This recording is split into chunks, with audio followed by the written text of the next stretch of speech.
Hello, dear students. Today, under your course, Diversity, Gender and Inclusive Education, we will do Children with Special Needs, यानी कि विशिष्ट आवश्यकताओं वाले बच्चे। इसके तहत हम 3 तरह के विशिष्ट आवश्यकताओं वाले बच्चों के बारे में पढ़ेंगे। नंबर 1, दृष्टि दोष युक्त बच्चे। नंबर 2, श्रवण दोष युक्त बच्चे। नंबर 3, शारीरिक रूप से विकलांग बच्चे। Defective vision children, children with defective hearing and physically handicapped children. तो चलिए पहले बात करते हैं ऐसे बच्चों के बारे में जिनमें दृष्टि दोष होते हैं, यानी कि डिफेक्टिव विजन चिल्ड्रन। इनके जो टाइप्स हैं यानी कि प्रकार हैं वो 8 तरह के प्रकार हैं। नंबर 1, नियर साइटेडनेस और मायोपिया, जिसे हम निकट दृष्टि दोष भी कहते हैं। ऐसे बच्चों को दूर की वस्तुओं को देखने में थोड़ी कठिनाई होती है और हो सकता है ये हेरिडिटरी हो, यानी कि वंशानुक्रम हो सकता है। और इसके और भी कारण हैं, जैसे कि न्यूट्रिटिव डाइट ना लेना, असंतुलित भोजन करना, परिवार में जो वातावरण है वो अनुकूल ना हो, और बहुत ज़्यादा स्ट्रेसफुल कार्य किया जाता हो बच्चे के द्वारा। कम लाइट में अगर बच्चा पढ़ता है तो भी उसमें निकट दृष्टि दोष हो सकता है। टीवी अगर वो नज़दीक से देखता है तो भी ये दोष उसमें पाया जा सकता है। नेक्स्ट बात करते हैं फार साइटेडनेस की, जिसको हाइपरोपिया भी कहते हैं, और इसे हिंदी में दूर दृष्टि दोष कहते हैं। इसके कारण बच्चे जो नज़दीक की वस्तुएं हैं उनको नहीं देख पाते और उन्हें नज़दीक की वस्तुएं देखने में कठिनाई फील होती है, लेकिन दूर की चीज़ें वो आसानी से देख पाते हैं। और ये दोष उनमें जन्मजात होता है, यानी कि बाय बर्थ उनमें ये कॉजेज़ रहते हैं, ये डिफेक्ट रहते हैं। नेक्स्ट इज रिफ्लेक्टिव एरर और विषम दृष्टि दोष। इसमें बच्चों को निकट और दूर के जो दोष हैं वो शामिल रहते हैं, यानी कि उनको नज़दीक और दूर की वस्तुएं देख दोनों में ही उनको प्रॉब्लम रहते हैं। और लगातार बच्चों के सिर पे, मतलब अगर हम उसकी लक्षण देखें तो उनके सिर में दर्द रहता है। ऐसे बच्चे अपनी आंखों को खूब मलते हैं, और आपने देखा होगा कई बार बच्चों की आंखों में पानी भी रहता है, तो हो सकता है वो रिफ्रैक्टिव एरर या फिर विषम दृष्टि रोग के शिकार हों। नेक्स्ट है बहंगापन, या फिर हम उसको क्रॉस्ड आई भी कहते हैं। दोनों आंखें एक समान नहीं होती हैं इसमें, और बच्चे नाक की ओर देखते हैं दोनों आंख से, मतलब सेंटर की ओर देखते हैं। आंखों को इसमें नियंत्रित करने वाली जो मांसपेशी हैं उनमें बैलेंस नहीं होता है, वो असंतुलित होती है, और जिस कारण क्या होता है कि कोई उनकी किसी एक मांसपेशी में लकवा हो जाता है, लकवा का दोष से ये ग्रसित होते हैं। नेक्स्ट है आपका ब्लाइंडनेस यानी अंधापन। इसमें बच्चों की जो आंखें होती हैं, आंखों की रोशनी वो कम या समाप्त हो जाती है, और बच्चों के अंदर बहुत हीन भावनाएं आ जाती है कि हम कुछ भी नहीं देख पा रहे हैं। ये पूर्ण रूप से भी हो सकता है इस तरह की ब्लाइंडनेस, या फिर आंशिक रूप से भी। और और शिक्षा प्राप्ति में इन्हें बहुत कठिनाई भी होती है। नेक्स्ट है आपका नाइट ब्लाइंडनेस, जिसको हम रतौंधी रोग भी कहते हैं। विशेषकर ये विटामिन ए की कमी के कारण होता है, और इसमें रोशनी की कमी के कारण बच्चे जो है वो अपने आप को अंधापन महसूस करने लगते हैं, उन्हें दिखाई देने में प्रॉब्लम होती है। लास्ट वन है स्वेलिंग, जब बच्चों की आंखों में या फिर पलकें सूज जाती हैं या पलकों के किनारों में सूजन आ जाती है हल्की सी, उसको हिंदी में बिलनी भी कहते हैं। और हमने अक्सर देखा है कि अगर हमारी आंखों में कूड़ा पड़ जाए या फिर कोई बहुत ज़्यादा स्ट्रेस हो, देर रात तक जगना, आंखों पर बहुत ज़्यादा लाइट इफ़ेक्ट करती है अगर, तो हमारी आंखें सूज जाती है, स्वेलिंग आ जाती है। तो ये सारे टाइप्स हो गए हैं, प्रकार हो गए हैं डिफेक्टिव विजन चिल्ड्रन के, यानी दृष्टि दोष युक्त वाले बच्चों के। चलिए अब बात करते हैं कि आप ऐसे बच्चों को क्लास में कैसे आइडेंटिफाई यानी कि पहचान पाओगे। तो सबसे पहले आप पेरेंट्स के जो व्यू है, यानी माता पिता का जो मत है वो आप लोगे। माता पिता से बात करोगे, ऐसे बच्चों के पेरेंट्स से बात करोगे कि क्या कारण है, ये जो टाइप्स है इनमें से कौन से टाइप का जो कोई दोष है बच्चे में वो क्या है। पहले आप पेरेंट्स से बात करोगे, फिर या तो फिर आप नेक्स्ट जो है वो टीचर्स के ओपिनियन देखोगे। जैसे डिफरेंट डिफरेंट सब्जेक्ट्स के टीचर से आप ओपिनियन ले सकते हो कि टीचर जब पढ़ा रही होती है तो ऐसे बच्चे क्या रिएक्ट करते हैं, क्या केवल आपके क्लास में ऐसा होता है कि किसी और की क्लास में भी ऐसा होता है। Next is on the basis of characteristics, विशेषताओं के आधार पर। जितनी हमने अभी बात की है कि बच्चे कई बार अपनी आंखें को मलते हैं, आंखों में स्वेलिंग होती है, या फिर बच्चों के सिर में दर्द रहना, और दूर या नज़दीक वाली चीज़ों को देखने में एरर रहता है, परेशानी होती है। तो ये सारी चीज़ें आप नोटिस करोगे, और फिर आप आइडेंटिफाई कर सकते हो कि सच में ही बच्चे में डिफेक्टिव विजन है, यानी कि दृष्टि दोष है।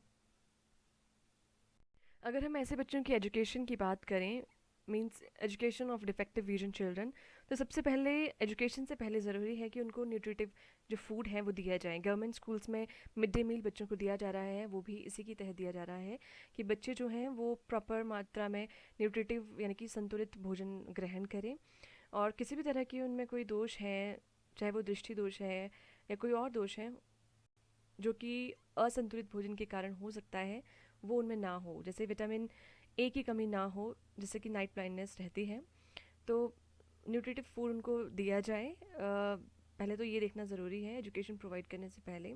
उसके साथ साथ बच्चों को जो नेत्र विशेषज्ञ हैं, आई स्पेशलिस्ट के पास ज़रूर भेजना चाहिए। उनको बोलना चाहिए कि आप जाएं और अपनी आंखों को चेक करवाएं। अगर इस तरह के कोई भी उनमें कॉजेज़ या फिर डिफेक्ट्स एरर पाए जाते हैं, फिर पेरेंट्स से भी आप बात कर सकते हैं। एक अध्यापक होने के तौर पर पेरेंट्स को बता सकते हैं कि क्लासरूम में बच्चे को ये प्रॉब्लम आ रही है, आप घर पे भी ध्यान दें। इसके अलावा कक्षा में अगर आपको लगता है, क्लास में लगता है बच्चे को कोई सिर दर्द हो रही है, या फिर कोई आंखों में कुछ पानी निकल रहा है, बहुत ज़्यादा पानी बह रहा है आंखों से, आंखों में कुछ चिपचिपाहट होती है, तो भी आप बच्चे को बोल सकते हैं कि आप जाके डॉक्टर को चेक करवाएं। उसके साथ साथ अगर कोई स्पेशल केस है, नाइट ब्लाइंडनेस वाला केस है, रतौंधी रोग वाला केस है, या फुल ब्लाइंडनेस है, वहाँ पर बच्चे की आंखों में बिल्कुल भी देख नहीं पाता है, तो ब्रेल लिपि या फिर ब्रेल मेथड के थ्रू बच्चे को बोलना चाहिए कि आप उसके थ्रू पढ़िए। और ऐसे बच्चों में देखा जाता है कि वो स्पेशल चिल्ड्रन होते हैं, उनमें कोई ना कोई गिफ्ट होता है। ऐसे बच्चे ज़रूरी नहीं है कि राइटिंग स्किल में या फिर रीडिंग स्किल में एक्सपर्ट हो, बल्कि गायन या फिर सिंगिंग जैसे टैलेंट उनमें होता ही होता है, या फिर उसकी तरफ उनको मोटिवेट कर सकते हैं बीइंग अ टीचर आप। साथ ही साथ उनमें कोशिश करनी चाहिए कि कोई हीन भावना ना आए, और इस तरह का कार्य उनको दिया जाए जिसको करने में उनको कोई भी कठिनाई ना हो। जब टीचर ब्लैक बोर्ड पर लिखती हैं, उसके साथ साथ वो उसका उच्चारण भी करें, ताकि अगर देखने में प्रॉब्लम है, कई बार नहीं दिखता है फॉन्ट साइज़ ब्लैक बोर्ड पे, तो या वाइट बोर्ड पे, तो टीचर बच्चों को बोल कर भी लिखवा डिक्टेट करवा सकती है। उसके साथ साथ बच्चों को भूगोल या फिर गणित जैसी सब्जेक्ट्स में ज़्यादा एम्फेसिस करना ज़रूरी हो जाता है, क्योंकि बच्चे इसमें इंटरेस्ट लेते हैं और प्रैक्टिकल वर्क के थ्रू सीखते हैं। ज़्यादा इसमें बुक्स पढ़ने की ज़रूरत नहीं होती है, प्रैक्टिकली इसमें कार्य करना पड़ता है। और इसके अलावा बहुत सारे ऐसे स्कूल्स भी होते हैं जहाँ पर इन बच्चों को शिक्षा दी जाती है। ऐसे बच्चे जो हैं वो खेल कूद में ज़्यादा रुचि नहीं लेते हैं, लेकिन हॉबी क्लासेस के द्वारा उनको ज़्यादा और ज़्यादा अच्छे से करने के लिए बोलना चाहिए कि आप योगा करिए, आप म्यूज़िक सीखिए, या फिर आप कोई और इंडोर गेम्स खेलिए, जिससे कि उनमें कोई हीन भावना ना आए कि और बच्चे खेल रहे हैं और वो नहीं खेल पा रहे हैं। और बीइंग अ टीचर आपको देखना है कि आपकी क्लासरूम में कोई डार्कनेस ना हो, प्रॉपर वेंटिलेशन हो, बच्चे खुद की शेडो में ना बैठें, लिखते लिखते कहीं अपने सिर की छाया ना पड़ रही हो। इस तरह से भी आपको देखना है। और बुक्स के तौर पर अगर आप देखते हैं कि ऐसे बच्चों को जो बुक है, उनकी जो प्रिंटिंग है, टेक्स्ट का जो साइज़ है वो भी 18 पॉइंट समथिंग हो, ताकि ऐसे बच्चे जिनको देखने में प्रॉब्लम आ रही है, छोटे अक्षर नहीं पढ़ पा रहे हैं, वो थोड़ा फ़ॉन्ट साइज़ बड़ा कर दिया जाए उनके लिए। और ब्लैक बोर्ड पे भी टीचर को थोड़े अपने फ़ॉन्ट जो है वो बड़े बड़े बोल्ड लिखने चाहिए, ताकि ऐसे बच्चे देख पाएँ, उनको आगे बिठाया जाए। उनकी कैटेगरी किस तरह की है, नियर ब्लाइंडनेस है तो ऐसे बच्चों को थोड़ा दूर बिठाया जाए, अगर फार साइटेडनेस है तो उनको थोड़ा नज़दीक बिठाया जाए। और टीचर को बहुत जल्दी तेज गति से नहीं बोलना चाहिए ब्लैक बोर्ड पर लिखते हुए, धीरे धीरे, ताकि वो समझ पाएँ। और इस तरह से हम बोल सकते हैं कि टीचर बीइंग अ टीचर आपको काफ़ी कार्य करना पड़ता है, उनकी नोटबुक भी आपको देखनी पड़ती है। नोटबुक पर आप ये देखिए कि कहीं वो लाइंस, आप नोटबुक से भी उनको डिटेक्ट कर सकते हैं अगर उन्होंने लाइंस को ध्यान नहीं रखा है, 3-4 लाइन को क्रॉस कर दिया है एक अक्षर लिखते हुए, मतलब उनको नहीं दिख नहीं पा रहा है ढंग से, तो आप उस पर भी काम कर सकते हैं। प्रॉपर प्लेन पेपर पे ना करवा के रूल शीट्स पे उनको काम करवाया जाए, उनको सिखाया जाए कैसे काम किया जाता है। तो इस तरह से भी आप स्टेप्स ले सकते हैं, पेरेंट्स से बात कर सकते हैं, उनकी हिस्ट्री बैकग्राउंड देख सकते हैं, और फिर उनको अगर ज़रूरत है तो स्पेशल स्कूल्स में जाने की हिदायत दे सकते हैं। Okay, now let's talk about children with defective hearing, यानी कि ऐसे बच्चे जो श्रवण दोष से प्रभावित हैं। इन्हें हम दो कैटेगरी में डिवाइड करते हैं। Number one, complete deafness. Number two, partially deaf और hard of hearing. Complete deaf यानी कि पूर्ण रूप से जो श्रवण दोष युक्त बच्चे होते हैं, और पार्शली डेफ यानी कि आंशिक रूप से जिन्हें थोड़ा कम सुनाई देता है। इसके कारण हो सकते हैं, नंबर वन, इंजरी, यानी कि कानों पर कोई किसी तरह की चोट लगना, आघात लगना, कोई एक्सीडेंट हो जाए और उसमें आपके कानों को डायरेक्ट इंजरी हो जाए तो आपके कान डिफेक्ट होने के कारण आपको सुनने में प्रॉब्लम हो सकती है। Next is excessive noise exposure. ऐसे बच्चे हो सकता है बचपन में उनको बहुत ज़्यादा साउंड में, उन्होंने कोई म्यूज़िक सुना हो, कोई ब्लास्ट, कुछ कुछ उनके साथ इंसिडेंट हो गया हो जहाँ पर बहुत ज़्यादा आवाज़ में तीखापन हो, जो वॉल्यूम है वो बहुत ज़्यादा हो टीवी की जब वो बचपन में हो, और ऐसे बच्चों को एक्सपोजर मिला हो बहुत ज़्यादा साउंड का, नॉइज़ का, तो भी उनमें सुनने में थोड़ी प्रॉब्लम आ सकती है बड़े होने पर। नेक्स्ट है वायरल इन्फेक्शंस। वायरल इन्फेक्शंस बच्चों को हो जाए, या कोई बच्चों के कानों में मैल जम जाए, या कोई इंसेक्ट चला जाए, उसके कारण भी जो इन्फेक्शन बच्चे के कानों में हो सकता है, कोई पिंपल हो जाए, और उसमें पस पड़ जाए, इस तरह की कोई भी इन्फेक्शन बच्चों के कानों में हो जाए तो भी हमारी जो बच्चों की जो हियरिंग होती है वो डिफेक्ट हो जाती है। नेक्स्ट इज ऑटोटॉक्सिक्स ड्रग्स, यानी कि बच्चे कई बार दवाइयाँ लेते हैं, कई बार बच्चों को कोई बीमारी हो जाए और दवाइयाँ लेने के कारण उसके साइड इफ़ेक्ट्स भी होते हैं, और इन साइड इफ़ेक्ट्स के कारण बच्चों की जो हियरिंग जो कैपेसिटी है वो डिफेक्ट हो जाती है। Next is diabetes. डायबिटीज़ हो सकता है बच्चों के पेरेंट्स को हो, यानी वंशानुक्रम के अनुसार बच्चों को आगे सरपास हुई हो, और जिस कारण बच्चों की कई बार सुनने में प्रॉब्लम देखी जाती है। और आपने देखा होगा कई बार हमें खांसी जुकाम हो जाता है, या फिर बहुत ज़्यादा सीवियर केस में हो जाता है, तो हमें हमारे कान भारी हो जाते हैं, हमारे जो साउंड है वो भी हैवी हो जाती है इसी कारण। तो ये भी कॉज रहता है सुनने में प्रॉब्लम होने का।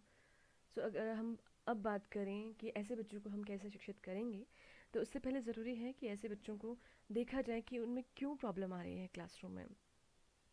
अगर बहुत ज़्यादा प्रॉब्लम है, अगर कंप्लीट डेफनेस है, यानी कि पूर्ण रूप से बच्चे अगर श्रवण बाधित हैं, श्रवण दोषयुक्त हैं, तो ऐसे बच्चों को स्पेशल तरह के स्कूल में भेजना चाहिए। नहीं तो ऐसे बच्चों को सामान्य बच्चों के साथ ही बिठाना चाहिए, और ऐसे बच्चों को हमेशा क्लासरूम में आगे वाली सीट्स पे बिठाना चाहिए, ताकि वो अपने टीचर की लिप मूवमेंट को देख सकें और समझ सकें, या फिर टीचर की जो टीचर बोल रही हैं, लिख रही हैं, उसको समझने में उसको आसानी हो। और ऐसे बच्चों को क्लासरूम में अलग नहीं बिठाना चाहिए, सामान्य बच्चों के साथ ही बिठाना चाहिए, ताकि वो एग्रेसिव ना हो, अपने आप को इन्फीरियर ना समझें। और अगर आपको लगता है कि फिर भी कोई बहुत ज़्यादा प्रॉब्लम आ रही है, तो बच्चों को तुरंत डॉक्टर के पास भेजना चाहिए, और उनको टाइम टू टाइम एडवाइस करना चाहिए कि मंथली, क्वार्टरली और एनुअली वो जाकर डॉक्टर से रेगुलर चेकअप करवाते रहें। और एक हेयरिंग एड भी मिलती है, यानी कि सुनने वाला यंत्र मिलता है, वो भी बच्चों को उपलब्ध करवाना चाहिए। इनको उनके पेरेंट्स से बात करके उनको बोलना चाहिए किस तरह का यंत्र मिलता है, उन्हें दिया जाए। और क्लास के सभी बच्चों को ये भी बताना चाहिए कि ऐसे बच्चों को अच्छे से ट्रीट किया जाए, उन्हें डिस्कार्ड ना किया जाए, प्लेग्राउंड में भी उनको इन्वॉल्व किया जाए। टीचर होने के नाते आपको ऐसे बच्चों को इन्वॉल्व रखना है, कल्चरल एक्टिविटीज़ करवानी है उनसे, उनकी कैपेसिटी के अकॉर्डिंग। आप उनसे डांस करवा सकते हो, उनसे माइम करवा सकते हो, जिसमें उनकी जो इन्फ्योरिटी है वो उनको डिफेक्ट ना करें। आप उनको, उनके साथ आप इंडिविजुअल डिफरेंसेस ना रखें, मीन्स उनको इंडिविजुअल अटेंशन दें, कुछ एक्स्ट्रा अटेंशन दें, जब उनमें कोई आप प्रॉब्लम देखें तो उनको समझाएं। अगर कोई प्रॉब्लम आ रही है किसी सब्जेक्ट में, टॉपिक में, या कोई और पर्सनल गाइडेंस उनको अगर उनको ज़रूरत है तो आप वो भी उन्हें दें। उसके अलावा अगर आप उनको, वैसे तो स्कूल्स में मिड डे मील हमने बात की है, मिलता ही है बच्चों को न्यूट्रिटिव जो पोषक तत्व हैं या फिर संतुलित बैलेंस डाइट है वो मिलती ही है। इसके साथ साथ बच्चों को आप बोलें कि घर पे भी वो अपना ध्यान रखें। अच्छी तरह का पेरेंट्स को बोला जाए पीटीएम के थ्रू कि ऐसे बच्चों का स्पेशल ध्यान रखा जाए, उनकी ईटिंग हैबिट्स पर ध्यान दिया जाए, जंक फूड वो ज़्यादा ना लें। और जब इवैल्यूएशन का टाइम आए तो उस टाइम भी आप बच्चों को एक्स्ट्रा टाइम दें, या फिर ऐसे बच्चों को टाइम दें इन टर्म्स ऑफ उनकी एक्सप्रेशंस के लिए, कि आप उनको through out the year evaluate करें। तो ये सारे अपने इफ़ेक्ट्स जो हैं उसको ध्यान में रखना है और उनको एजुकेशन प्रोवाइड करनी है। Okay, now let's talk about physically और ऑर्थोपेडिकली हैंडीकैप चिल्ड्रन, यानी कि अपंग या हड्डियों के दोष से ग्रस्त बालक, या फिर हम इन्हें शारीरिक रूप से विकलांग बच्चे भी कहते हैं। ये दो तरह के होते हैं, पहले शारीरिक रूप से विकलांग बालक और दूसरे मानसिक रूप से विकलांग बालक, यानी कि mentally handicap children and physically handicap children. सबसे पहले हम जानते हैं कि विकलांग बालक होते कौन हैं। वे सामान्य बालक जिनमें सामान्य बालकों की तुलना में कोई शारीरिक, मानसिक, संवेगात्मक और सामाजिक दोष हो और जिनके कारण उनकी उपलब्धियां अधूरी रह जाएं। A handicapped child is one who has physical, mental, emotional and social defect as compared to normal child, and due to these defects his achievement remains incomplete। यानी कि जो नॉर्मल स्टूडेंट्स होते हैं उनकी तुलना में ये जो बालक होते हैं वो शारीरिक, मानसिक, संवेगात्मक या सामाजिक कारणों के कारण उनमें कोई ना कोई त्रुटियां रहती ही रहती हैं, और जिस कारण वे विकलांग कहलाते हैं। वो सामान्य बालकों से थोड़े अलग होते हैं। तो पहले हम बात करते हैं मेंटली हैंडीकैप चिल्ड्रन, ऐसे बालक जो कि मानसिक तौर पर बीमार हों और कार्य करने में असमर्थ हों, वो मेंटली हैंडीकैप चिल्ड्रन यानी कि मानसिक रूप से विकलांग बालक कहलाते हैं। नंबर 2, फिजिकली हैंडीकैप चिल्ड्रन यानी कि शारीरिक रूप से विकलांग बालक। इन बालकों को हम आगे 4 कैटेगरी में डिवाइड करते हैं। पहला है क्रिपल्ड चिल्ड्रन, दूसरा है ब्लाइंड एंड नियर ब्लाइंड, तीसरे हैं def and hard of hearing, चौथे हैं डिफेक्टिव स्पीच। क्रिपल्ड यानी कि अपंग बालक, ब्लाइंड एंड नियर ब्लाइंड यानी कि कम अंधे या फिर संपूर्ण अंधे बालक, def and hard of hearing means पूर्ण और अपूर्ण बहरे, डिफेक्टिव स्पीच यानी कि हकलाने वाले जो बालक हैं जिनको बोलने में थोड़ी प्रॉब्लम आती हैं। So deaf and hard of hearing हमने कर लिया है, ब्लाइंड एंड नियर ब्लाइंड हमने कर लिया है। क्रिपल चाइल्ड अपंग बालक होते हैं, और ऐसे बालक जिनमें कि किसी भी तरह की त्रुटियां हों, शारीरिक त्रुटियां हों, जो जिनका बौद्धिक स्तर में कोई कमी नहीं होती है, लेकिन शारीरिक रूप से यानी कि उनका वो इंटेलिजेंट तो होते हैं लेकिन फिजिकली उनके हाथ नहीं होते हैं या टांगों में कोई प्रॉब्लम होती है, चलने फिरने में वो कठिनाई महसूस करते हैं, या फिर किसी दुर्घटना में ऐसा उनके साथ हो जाता है, और होते वो नॉर्मल स्टूडेंट्स की तरह इंटेलिजेंट है या फिर उनका आईक्यू उतना ही होता है जितना सामान्य बालकों का, लेकिन बस फिजिकली उनमें कोई ना कोई प्रॉब्लम होती है। फिर उसके बाद हम बात कर सकते हैं चिल्ड्रन विद डिफेक्टिव स्पीच, यानी कि जिनको बोलने में प्रॉब्लम आती है, जो रुक रुक कर बोलते हैं, स्टैमर करते हैं, हकलाते हैं, तुतला कर बोलते हैं, और कई बार वो उनकी आवाज़ बहुत भारी होती है, आवाज़ नहीं निकलती गले से, इस तरह की उनमें कमियां पाई जा सकती हैं। कई बार बच्चों में टॉन्सिल्स हो जाते हैं जिसके कारण उनमें इस तरह के जो एरर है वो आ जाते हैं। टॉन्सिल प्रॉब्लम होने पर भी इनमें ये एरर आ जाते हैं, और पेरेंट्स की लापरवाही के कारण भी ऐसा हो सकता है कि उनको प्रॉपर उस समय ट्रीटमेंट ना मिले जब वो बीमार थे, तो भी उनमें ये प्रॉब्लम आ सकती है। तो ये सारे कॉजेज़ हैं फिज़िकली हैंडीकैप चिल्ड्रन के। मेजर कॉजेज़ अगर हम जानें तो उसमें सबसे पहले बात आती है हेरिडिटरी, यानी कि वंशानुक्रम। कई बार ऐसे बालकों में ये जो विकलांगता है ये बचपन से ही होती है, पीढ़ी दर पीढ़ी चल रही आती है, वंश से चल रही है। जैसे माता से शिशु में हुई है, आगे मदर टू आगे चाइल्ड में ये ट्रांसफ़र हो गई है। और नेक्स्ट है इलनेस, यानी कि किसी बीमारी के कारण कभी कभी बच्चों में बचपन में ही कोई बीमारी हो जाती है। फॉर एग्ज़ाम्पल उनको जॉन्डिस हो जाता है या कोई और प्रॉब्लम हो जाती है और उनको प्रॉपर ट्रीटमेंट नहीं मिलता है, या फीवर हो जाता है। सो उस कारण भी बच्चे की जो बॉडी है वो फुल ग्रो नहीं कर पाती है। नेक्स्ट है डिफेक्टिव एनवायरनमेंट।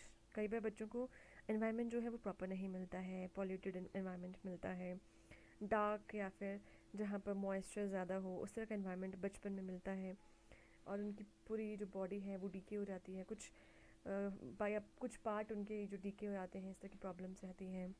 नेक्स्ट है एज। एज के कारण भी बच्चों में विकलांगता हम देख सकते हैं। 6 वर्ष की आयु तक बालकों में 6 या 7 वर्ष के बालकों के साथ कई बार दुर्घटनाएं हो जाती है, एक्सीडेंट हो जाता है। जैसे बच्चे इस एज में क्या होते हैं कि बच्चे खेलते हैं, 6 to 7 बहुत नॉटी होते हैं, इधर भागते हैं उधर भागते हैं, कई बार गिर जाते हैं और उस समय ये चोट छोटी लगती है लेकिन बड़े होने पर ये प्रॉब्लम करती है। नेक्स्ट है लिंग यानी कि सेक्स। कई बार बच्चे जो होते हैं, लड़कों को जन्म से ही हम देखते हैं कि परिवार में बहुत ओपन या फिर ओपन एनवायरनमेंट या फ्रीडम मिलती है कि जो मर्ज़ी करें, बॉयज़ को इतना नहीं डांटते हैं।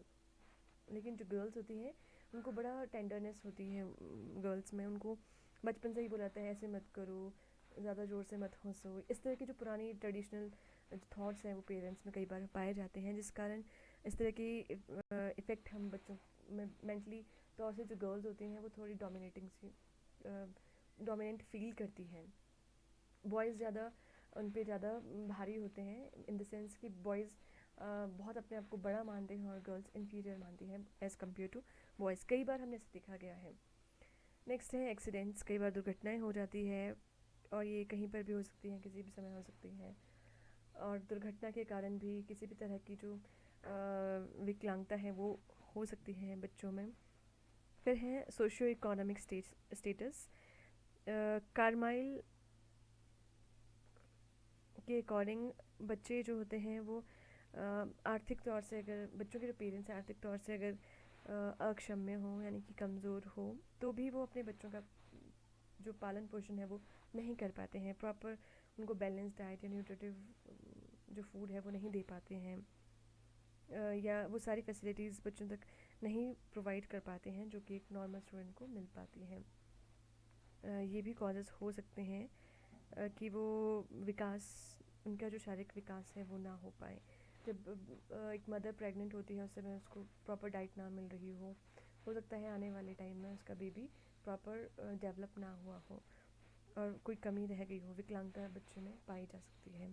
तो ये सारे कॉजेज़ हैं हम देख सकते हैं शारीरिक तौर से जो विकलांग बच्चे हैं उनके अंदर।